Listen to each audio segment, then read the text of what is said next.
بسم الله الرحمن الرحيم.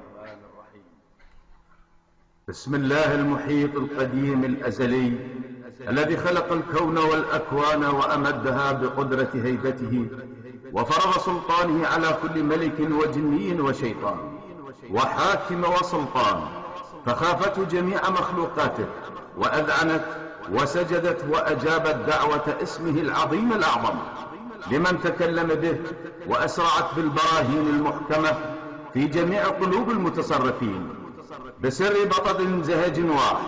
أقسمت عليكم أيها الملائكة العلوية والأرواح الروحانية الشريفة الزكية الطاهرة خدام هذه الأسماء الطاهرة للواحد الأحد